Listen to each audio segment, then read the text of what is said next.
ಶ್ರೀಗುರುಭ್ಯೋ ನಮಃ ಪರಮಗುರುಭ್ಯೋ ನಮಃ ಶ್ರೀಮದಾನಂದತೀರ್ಥ ಭಗವತ್ಪಾದಾಚಾರ್ಯ ಗುರುಭ್ಯೋ ನಮಃ.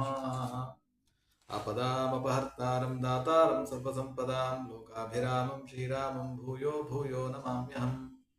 ಮುಂದಿನ ಭೋಜನ ರಸವಿಭಾಗ ಸಂಧಿಯ 7ನೇ ಪದ್ಯ.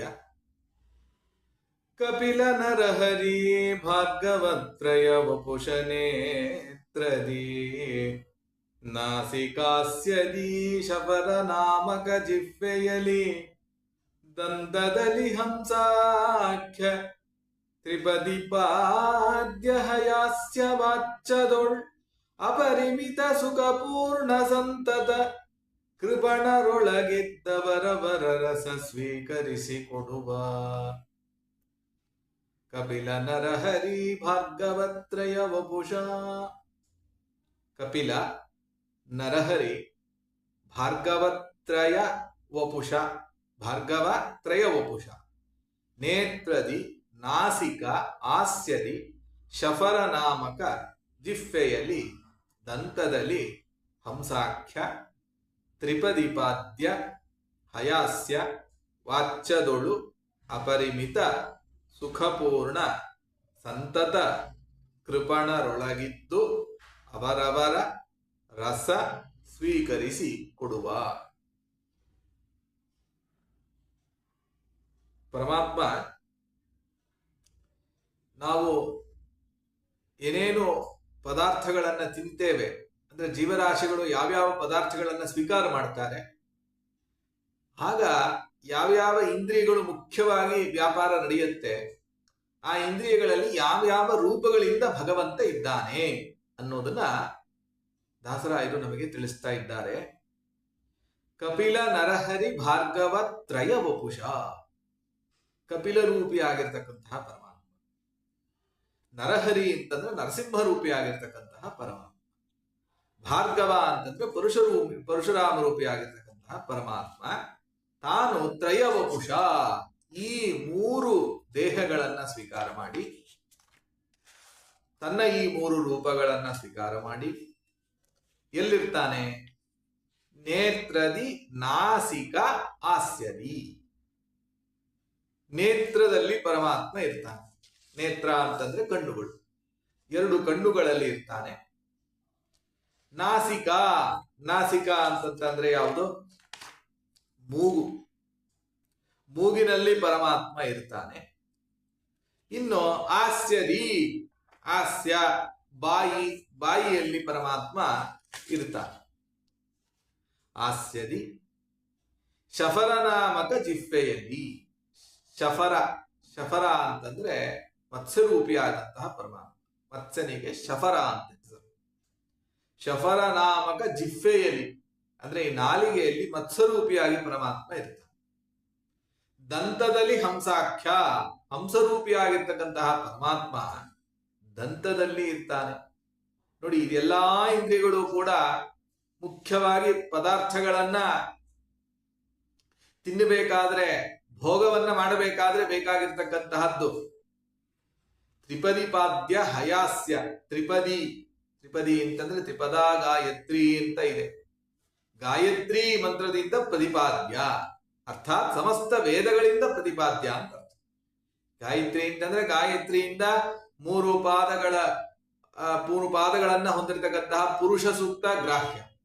ಆ 3 ಪಾದಗಳಿಂದ ಪ್ರತಿಪಾದ್ಯವಾದದ್ದು 3 ವೇದಗಳು. ಅರ್ಥಾತ್ ಎಲ್ಲ ವೇದಗಳಿಂದಲೂ ಪರಮಾತ್ಮ ಪ್ರತಿಪಾದ್ಯ ಅಂತ ಅರ್ಥ. ತ್ರಿಪದಿಪಾದ್ಯ ಹಯಾಸ್ಯ. ಹಯಾಸ್ಯ ಅಂತಂದ್ರೆ ಹಯಗ್ರೀವ ರೂಪಿಯಾಗಿರ್ತಕ್ಕಂತಹ ಪರಮಾತ್ಮ. ವಾಚ್ಯದೊಳು, ವಾಕ್ಯಗಳಲ್ಲಿ, ಈ ವಾಗೀಂದ್ರಿಯದಿಂದ ಏನು ವ್ಯಾಪಾರ ನಡೆಯುತ್ತೆ, ಕ್ರಿಯಾ ವಿಶೇಷ ವಾಕ್ಯಗಳು, ಆ ವಾಕ್ಯಗಳಲ್ಲಿ ಇದ್ದು ಹೇಗಿರ್ತಾನೆ? ಅಪರಿಮಿತ ಸುಖಪೂರ್ಣ ಅಂತ. ಅಪರಿಮಿತವಾದಂತಹ ಸುಖದಿಂದ ಪೂರ್ಣನಾಗಿದ್ದಾನೆ ಪರಮಾತ್ಮ. ಅವನ ಸುಖಕ್ಕೆ ಪರಿಮಿತಿಯೇ ಇಲ್ಲ, ಅಂದ್ರೆ ಲಿಮಿಟ್ಲೆಸ್. ಅಪರಿಮಿತ ಸುಖಪೂರ್ಣ. ಸುಖ, ಜ್ಞಾನ ಇವೇ ಮೊದಲಾಗಿರ್ತಕ್ಕಂತಹ ಎಲ್ಲ ಗುಣಗಳಿಂದ ಪೂರ್ಣನಾಗಿದ್ದಾನೆ ಪರಮಾತ್ಮ. ಇಲ್ಲಿ ಅವನು ವ್ಯಾಪಿಸಿರುವಂತಹ ಇಂದ್ರಿಯಗಳೆಲ್ಲವೂ ಪ್ರಾಕೃತವಾದದ್ದು. ಪ್ರಾಕೃತವಾದಂತಹ ಇಂದ್ರಿಯಗಳಲ್ಲಿ ಪರಮಾತ್ಮ ಪ್ರಾಕೃತನಾಗಿಲ್ಲ. ಪ್ರಾಕೃತವಾದಂತಹ ಇಂದ್ರಿಯಗಳಲ್ಲಿ ಪರಮಾತ್ಮ ಅಪ್ರಾಕೃತನಾಗಿದ್ದಾನೆ. ಅಪರಿಮಿತ ಸುಖಪೂರ್ಣ ಸಂತತ. ಸಂತತ ಅಂತಂದ್ರೆ ನಿರಂತರವಾಗಿ ಕೃಪಣರ ಒಳಗಿದ್ದು. ಕೃಪಣರು ಅಂತಂದ್ರೆ ಯಾರು? ಕೃಪಣರು ಅಂತಂದ್ರೆ ದೀನರು ಅಂತ ಅರ್ಥ. ದೀನರು ಅಂತಂದ್ರೆ ಎಲ್ಲಾ ಜೀವರಾಶಿಗಳೆಲ್ಲ ದೀನರೇ ಆಗಿದ್ದಾರೆ. ಯಾಕೆ ಅಂತಂದ್ರೆ ನಾವೆಲ್ಲರೂ ಅಸ್ವತಂತ್ರರಾದ್ದರಿಂದ ಎಲ್ಲಾ ಜೀವರಾಶಿಗಳು ಕೂಡ ದೀನರೇ ಆಗಿರ್ತಾರೆ. ನಮ್ಮಲ್ಲಿ ಆ ದೈನ್ಯ ಭಾವ ಇದೆ. ಯಾಕಂದ್ರೆ ನಾವು ಅನ್ಕೊಂಡಿದ್ದೇನು ಆಗೋದಿಲ್ವಲ್ಲ. ಸ್ವತಂತ್ರನಾದಂತಹ ಪರಮಾತ್ಮ ನಿಂತು ನಮ್ಮಲ್ಲಿ ಕೆಲಸಗಳನ್ನ ಮಾಡಿಸಿದ್ರೆ ಮಾತ್ರ ಒಂದು ಅಗಳನ್ನ ಬಾಯಿ ಒಳಗಡೆ ಇಟ್ಕೊಳ್ಳಿಕ್ಕೆ ಸಾಧ್ಯ. ಇಲ್ಲ ಅಂತಂದ್ರೆ ಸಾಧ್ಯವೇ ಇಲ್ಲ. ಅದರಿಂದ ಅಷ್ಟು ದೈನ್ಯತೆ ನಮ್ಮಲ್ಲಿ ಇದೆ. ಕೇವಲ ಮನುಷ್ಯರಲ್ಲಿ ಅಷ್ಟೇ ಅಲ್ಲ, ದೇವತೆಗಳೆಲ್ಲರೂ ಕೂಡ ದೀನರೇ ಆಗಿದ್ದಾರೆ. ಶ್ವಪಚಾದಪಿ ಕಷ್ಟತ್ವಂ ಯಾಂತಿ ಅಂತಾರೆ ಆಚಾರ್ಯರು. ಒಂದು ವೇಳೆ ಪರಮಾತ್ಮ ತನ್ನ ಅನುಗ್ರಹವನ್ನ ತೆಗೆದು ಬಿಟ್ಟ ಅಂದ್ರೆ ಯಾವತ್ತೂ ತೆಗೆಯೋದಿಲ್ಲ ದೇವತೆಗಳ ಮೇಲೆ. ಒಂದು ವೇಳೆ ಪರಮಾತ್ಮ ತನ್ನ ಅನುಗ್ರಹದ ದೃಷ್ಟಿಯನ್ನ ದೇವತೆಗಳ ಮೇಲೆ ತೆಗೆದ ಅಂತಂದ್ರೆ ಬ್ರಹ್ಮಾದಿ ಸಮಸ್ತ ದೇವತೆಗಳೆಲ್ಲ ಶ್ವಪಚನಿಗಿಂತಲೂ ಕೂಡ ನೀಚರಾಗಿ ಬಿಡ್ತಾರಂತೆ. ಅಂದ್ರೆ ಅದಕ್ಕಿಂತಲೂ ಇನ್ನೂ ಕಷ್ಟವನ್ನ ಅನುಭವಿಸ್ತಾರೆ. ಚಂಡಾಲನಿಗಿಂತಲೂ ಕಷ್ಟವನ್ನ ಅನುಭವಿಸುವಂತಹ ಪರಿಸ್ಥಿತಿ ಅವರಿಗೆ ಬರುತ್ತೆ. ಅಂದ್ರೆ ಅಷ್ಟು ದೈನ್ಯರಾಗಿದ್ದಾರೆ. ಅಂದ್ರೆ ಇಡೀ ಸಮಸ್ತ ಜಗತ್ತೇನಿದೆ ಎಲ್ಲವೂ ಅಸ್ವತಂತ್ರವಾಗಿರ್ತಕ್ಕಂತಹ ಜಗತ್ತು. ಆದ್ರಿಂದ ಕೃಪಣರು ಅಂತಂದ್ರೆ ಎಲ್ಲರನ್ನೂ ಸ್ವೀಕಾರ ಮಾಡಬೇಕು. ಕೃಪಣರ ಒಳಗಿದ್ದು ಜೀವರಾಶಿಗಳ ಸಾಮಾನ್ಯ ಜೀವರಾಶಿಗಳ ಒಳಗಡೆ ಇದ್ದು ದೇವತೆಗಳ ಒಳಗಡೆ ಇದ್ದು ಏನ್ ಮಾಡ್ತಾನೆ? ಅವರವರ ರಸ ಸ್ವೀಕರಿಸಿ ಕೊಡುವ. ಅವರವರ ರಸ, ಅವರವರ ಅಂತಂದ್ರೆ ಅವರವರ ಯೋಗ್ಯತಾನುಸಾರವಾಗಿ ಇರುವಂತಹ ರಸವನ್ನ ಪರಮಾತ್ಮ ಸ್ವೀಕರಿಸಿ, ಅಂದ್ರೆ ಬಿಂಬರೂಪಿಯಾಗಿ ಪರಮಾತ್ಮ ಜೀವರಾಶಿಗಳ ಒಳಗಡೆ ನಿಂತು ತಾನು ಆ ಬಿಂಬರೂಪಿಯಾಗಿ ಸ್ವೀಕಾರವನ್ನ ಮಾಡಿ ಪ್ರತಿಬಿಂಬರಾಗಿರ್ತಕ್ಕಂತಹ ಜೀವರಾಶಿಗಳಿಗೆ ಕೊಡುವ ಅವರ ಅಂಶವನ್ನ ನೀಡುತ್ತಾನೆ. ಅದು ತತ್ವಾಭಿಮಾನಿ ದೇವತೆಗಳ ಮುಖಾಂತರವೇ ನೀಡ್ತಾನೆ, ನೇರವಾಗಿ ನೀಡೋದಿಲ್ಲ. ತಾನು ಪ್ರಾಕೃತವಾದಂತಹ ರಸವನ್ನ ಸ್ವೀಕಾರ ಮಾಡ್ತಾನೆ. ಮಾಡಿ ಅದನ್ನೆಲ್ಲ ಲಕ್ಷ್ಮೀದೇವಿ, ಪ್ರಾಣದೇವರು ಮತ್ತೆ ಮಿಕ್ಕಾದಂತಹ ಎಲ್ಲ ತತ್ವಾಭಿಮಾನಿ ದೇವತೆಗಳೆಲ್ಲ ಅದನ್ನ ಸ್ವೀಕಾರ ಮಾಡಿ ಬಿಟ್ಟಿರ್ತಕ್ಕಂತಹ ರಸದ ಒಂದು ಅಂಶವನ್ನ ನಮಗೆ ಕೊಟ್ರೆ ನಮಗೇನಾಗತ್ತೆ? ಸುಖ ಆಗತ್ತೆ. ನಾವು ತಿಂದಿರುವಂತಹ ಪದಾರ್ಥ ನಮಗೆ ತೃಪ್ತಿಯನ್ನ ನೀಡುತ್ತೆ. ಮುಂದೆ ಹೇಳ್ತಾರೆ, ತರ್ಪಕನಾಗಿ ತೃಪ್ತಿಯ ನೀವ ಚೇತನಕ್ಕೆ ಅಂತ ಮುಂದೆನೆ ಇದೆ. ತೃಪ್ತಿ ನಮಗೆ ಆಗತ್ತೆ. ಇಲ್ಲ ಅಂತಂದ್ರೆ ಯಾವುದೇ ಕಾಲಕ್ಕೂ ಕೂಡ ಎಷ್ಟೇ ಪದಾರ್ಥ ತಿಂದ್ರು ಕೂಡ ನಮಗೆ ತೃಪ್ತಿ ಆಗೋದೇ ಇಲ್ಲ. ಎಷ್ಟೋ ಜನ ಹೇಳ್ತಾ ಇರ್ತಾರೆ ನೋಡಿ ಅಲ್ವಾ, ಎಷ್ಟೆಷ್ಟು ತಿಂದ್ವಿ ಆಚಾರ್ಯ, ಎಷ್ಟೆಷ್ಟು ತಿಂತಾ ಇರ್ತೀವಿ ಆದ್ರೂ ಕೂಡ ಏನೋ ಸಮಾಧಾನನೇ ಆಗಲ್ಲ ರೀ ಅಂತ ಅಂತಾರೆ. ಯಾಕೆ ಅಂತಂದ್ರೆ ಇದಕ್ಕೆ ಪರಮಾತ್ಮ ರಸರೂಪಿಯಾಗಿ ನಿಂತು ಆ ರಸವನ್ನ ಸ್ವೀಕಾರ ಮಾಡಿ, ರಸ ಒಳಗಡೆ ನಿಂತು ರಸನಾಮಕನಾಗಿ ತಾನು ಸ್ವೀಕಾರವನ್ನ ಮಾಡಿ ಆ ಜೀವರಾಶಿಗಳಿಗೆ ತೃಪ್ತಿಯನ್ನ ಕೊಡ್ಲಿಲ್ಲ. ಅದಕ್ಕೆ ತೃಪ್ತಿ ಉಂಟಾಗೋದಿಲ್ಲ. ಅದರಿಂದ ಅಪರಿಮಿತ ಸುಖಪೂರ್ಣ ಸಂತತ ಕೃಪಣರೊಳಗಿದ್ದು ದೀನರಾಗಿರ್ತಕ್ಕಂತಹ ಜೀವರಾಶಿಗಳ ಒಳಗಡೆ ಇದ್ದು ಅವರವರ ರಸ ಸ್ವೀಕರಿಸಿ ಕೊಡುವ ಅಂತ ಅದನ್ನ ತಿಳಿಸ್ತಾ ಇದ್ದಾರೆ. ಹೀಗೆ ಕಪಿಲರೂಪಿಯಾಗಿರ್ತಕ್ಕಂತಹ ಪರಮಾತ್ಮ ಎರಡು ಕಣ್ಣುಗಳ ಒಳಗಡೆ ನಿಂತಿರ್ತಾನೆ. ನಿಂತು ಏನ್ ಮಾಡ್ತಾನೆ ಗೊತ್ತಾ? ಪದಾರ್ಥಗಳನ್ನೆಲ್ಲ ಮೊದಲು ನೋಡ್ತಾನೆ. ತನ್ನ ದಿವ್ಯವಾದಂತಹ ಚಕ್ಷುಸ್ಸಿನಿಂದ ಪರಮಾತ್ಮ ಈ ಪದಾರ್ಥಗಳನ್ನೆಲ್ಲ ನೋಡ್ತಾನೆ. ನೋಡಿ ಅಲ್ಲಿರ್ತಕ್ಕಂತಹ ದೋಷಗಳನ್ನೆಲ್ಲ ಪರಿಹಾರ ಮಾಡ್ತಾನೆ. ನಾವು ಕೂಡ ಹಾಗೆ ಪ್ರಾರ್ಥನೆ ಮಾಡಬೇಕಂತೆ. ಏನಂತ? ಕಪಿಲ ರೂಪಿಯಾದಂತಹ ಪರಮಾತ್ಮ ನೀನು ಕಪಿಲಾತ್ಮಕ ದಿವ್ಯೇನ ಚಕ್ಷುಷಾ ತ್ವಂ ವಿಲೋಕಯ, ನೀನು ಅದನ್ನ ನೋಡಪ್ಪ, ಒಂದ್ಸತಿ ಪದಾರ್ಥಗಳನ್ನ ನೋಡು, ಅಲ್ಲಿರ್ತಕ್ಕಂತಹ ದೋಷಗಳನ್ನ ಪರಿಹಾರ ಮಾಡು ಅಂತ ಪ್ರಾರ್ಥನೆಯನ್ನ ಮಾಡಬೇಕು. ಕಪಿಲಾಯ ನಮಃ ಅಂತ ಒಂದು ಬಾರಿ ಪ್ರಾರ್ಥನೆಯನ್ನ ಮಾಡಿದ್ರೆ ಆ ಪದಾರ್ಥಗಳಲ್ಲಿರ್ತಕ್ಕಂತಹ ದೋಷಗಳೆಲ್ಲವೂ ಹೊರಟೋಗ್ಬಿಡುತ್ತೆ. ಇನ್ನು ಮೂಗಿನಲ್ಲಿ ಪರಮಾತ್ಮ ನಿಂತಿರ್ತಾನೆ. ಮೂಗಿನಲ್ಲಿ ಒಳ್ಳೆ ಸುಗಂಧ ನಮಗೆ ಬರಬೇಕು. ಸುಗಂಧ ಬರಬೇಕಾದ್ರೆ ನರಸಿಂಹ ರೂಪಿಯಾದಂತಹ ಪರಮಾತ್ಮನನ್ನ ಪ್ರಾರ್ಥನೆ ಮಾಡಬೇಕು.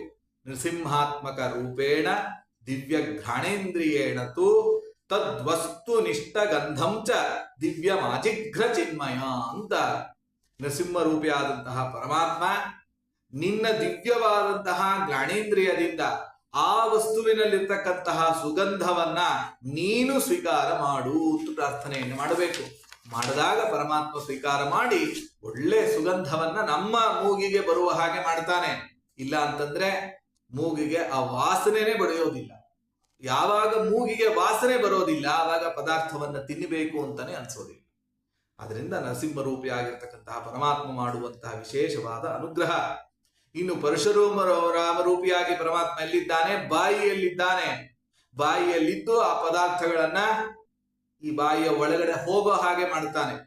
ಕೆಲವರಿಗೆ ಬಾಯಿಯೇ ಕ್ಲೋಸ್ ಆಗ್ಬಿಟ್ಟಿರುತ್ತೆ, ಮೂಗಿನಿಂದ ಪೈಪ್ ಹಾಕಿ ಕೊಡ್ತಾ ಇರ್ತಾರೆ ಅಲ್ವಾ. ಎಷ್ಟೋ ಜನಕ್ಕೆ ಹಾಗಾಗ್ಬಿಟ್ರೆ, ಇಡೀ ಜೀವನದಲ್ಲೇ ಹಾಗಾಗ್ಬಿಟ್ರೆ, ಎಷ್ಟೋ ಜನಕ್ಕೆ ಪೈಪ್ ಹಾಕಿ ಲಿಕ್ವಿಡ್ ಅನ್ನ ಕೊಡ್ತಾ ಇರ್ತಾರೆ. ಹಾಗಾಗ್ಬಿಟ್ರೆ ಎಷ್ಟು ಕಷ್ಟ ಆಗ್ಬಿಡುತ್ತೆ. ಅದರ ಪರಮಾತ್ಮ ಬಾಯಿಯ ಒಳಗಡೆ ನಿಂತು ಪರಶುರಾಮ ರೂಪಿಯಾಗಿ ಪರಮಾತ್ಮ ಏನ್ ಮಾಡ್ತಾನೆ? ಆ ಸ್ವಾಖ್ಯ ರಸವನ್ನ ಸ್ವೀಕಾರ ಮಾಡ್ತಾನೆ. ಆಮೇಲೆ ಅಷ್ಟೇ ಅಲ್ಲ, ಬಾಯಿ ಒಳಗಡೆ ಹೋಯ್ತು. ಬಾಯಿ ಒಳಗಡೆ ಹೋದ ಮೇಲೆ ರುಚಿ ಗೊತ್ತಾಗ್ಬೇಕಲ್ಲ. ನಮ್ಗೆ ರುಚಿಯೇ ಗೊತ್ತಾಗ್ಲಿ. ಎಷ್ಟೋ ಜನಕ್ಕೆ ಒಳಗಡೆ ಹಾಕೊಂಡಿರ್ತಾರೆ, ಏನೋ ರುಚಿನೇ ಇಲ್ಲ ಅಂತಾರೆ. ಕೆಲವ್ರಿಗೆ ಅಷ್ಟೇ ರುಚಿಯಾಗಿ ಪಕ್ಕದಲ್ಲಿರೋರ್ಗೆ ಎಷ್ಟು ಚೆನ್ನಾಗಿದೆ ರೀ ಅಂತ ಅಂತಾರೆ. ಕೆಲವರಿಗೆ ರುಚಿ ತೋರಿದ್ದು, ಕೆಲವರಿಗೆ ರುಚಿಯೇ ತೋರ್ಲಿಲ್ಲ. ಅದರಿಂದ ನಾಲಿಗೆ ಒಳಗಡೆ ನಿಂತು ಪರಮಾತ್ಮ ಯಾವ ರೂಪದಿಂದ? ಮತ್ಸ್ಯರೂಪಿಯಾದಂತಹ ಪರಮಾತ್ಮ ಶಫಗರನಾಮಕ ಜಿಫೇಲಿ ಮತ್ಸ್ಯರೂಪಿಯಾಗಿ ಪರಮಾತ್ಮ ನಿಂತು ನಾಲಿಗೆಯಲ್ಲಿ ರಸವನ್ನ, ಆ ರಸ ವಿಶೇಷವನ್ನ ಸ್ವೀಕಾರ ಮಾಡಿ, ತಾನು ಸ್ವೀಕಾರವನ್ನ ಮಾಡಿ ಜೀವರಾಶಿಗಳಿಗೆ ಕೊಟ್ರೆ ಮಾತ್ರ ನಮಗೆ ರುಚಿ ಗೊತ್ತಾಗತ್ತೆ. ಇಲ್ಲ ಅಂತಂದ್ರೆ ಇಲ್ಲ. ನಾಲಿಗೆ ಆಯ್ತು. ನಾಲಿಗೆ ಆದ್ಮೇಲೆ ಯಾವುದೋ ಗಟ್ಟಿ ಪದಾರ್ಥ ಬಾಯಿಗೆ ಹಾಕೊಂಡ್ಬಿಟ್ವಿ, ಸುಮ್ನೆ ನಾಲಿಗೆಯಲ್ಲಿ ರುಚಿ ಗೊತ್ತಾಗೋದಿಲ್ಲ. ಚಕ್ಲಿ, ಕೋಡಬೇಳೆ ಇದೆಲ್ಲ ಹಾಕೊಂಡ್ಬಿಟ್ರೆ ಚೆನ್ನಾಗಿ ಹಲ್ಲುಗಳು ಅಗಿಬೇಕು, ಹಲ್ಲುಗಳು ಗಟ್ಟಿಯಾಗಿರ್ಬೇಕು. ಹಲ್ಲುಗಳೇ ಇಲ್ಲ ಅಂತಂದ್ರೆ ಕೊನೆಗೆ ನೆನೆಸ್ಕೊಂಡು ತಿನ್ನೋ ಪರಿಸ್ಥಿತಿ ಬರುತ್ತೆ. ಆದ್ರಿಂದ ಹಲ್ಲುಗಳು ಚೆನ್ನಾಗಿ ಗಟ್ಟಿಯಾಗಿರ್ಬೇಕು. ಎಷ್ಟೋ ಜನ ತುಂಬಾ ಕಷ್ಟಪಟ್ಟು ಕಾಫಿನಲ್ಲೋ ಇನ್ಯಾವುದ್ರಲ್ಲೋ ನೆನ್ಸಿ ಇಟ್ಟು ತಿಂತಾ ಇರ್ತಾರೆ, ಹಲ್ಲುಗಳಿರೋದಿಲ್ಲ. ಅದರಿಂದ ಹಲ್ಲುಗಳು ನಿಂತು ಚೆನ್ನಾಗಿ ಜಗಿದು ರಸವನ್ನ ನೀಡಬೇಕಲ್ಲ. ಆ ಹಲ್ಲುಗಳಲ್ಲಿ ಯಾರಿರ್ತಾನೆ? ಹಂಸರೂಪಿಯಾಗಿರ್ತಕ್ಕಂತಹ ಪರಮಾತ್ಮ ಇದ್ದು ಈ ಅನುಗ್ರಹವನ್ನ ಮಾಡ್ತಾನೆ. ಹಯಗ್ರೀವಿ ರೂಪಿಯಾಗಿ ನಾವೇನೇನು ಮಾತುಗಳನ್ನ ಆಡ್ತೇವೆ ನಮ್ಮಿಂದ ಆ ಮಾತುಗಳನ್ನ ಆಡಿಸ್ತಾನೆ. ವಾಗ್ವ್ಯಾಪಾರವನ್ನು ಪರಮಾತ್ಮ ವಾಗೀಂದ್ರಿಯದಿಂದ ಆ ವ್ಯಾಪಾರಗಳನ್ನ ಮಾಡಿಸ್ತಾನೆ ಅನ್ನೋದನ್ನ ಹೀಗೆ ಕಪಿಲ, ನರಸಿಂಹ, ಪರಶುರಾಮ, ಮತ್ಸ್ಯ, ಹಂಸ, ಹಯಗ್ರೀವ ಅಂತ 6 ರೂಪಗಳನ್ನ ಈ ಭೋಜನ ಮಾಡುವಂತಹ ಕಾಲಕ್ಕೆ ನಾವೆಲ್ಲರೂ ಕೂಡ ಚಿಂತನೆ ಮಾಡಬೇಕು ಅಂತ ದಾಸರಾಯರು ತಿಳಿಸ್ತಾ ಇದ್ದಾರೆ. ಕೃಷ್ಣಾರ್ಪಣ.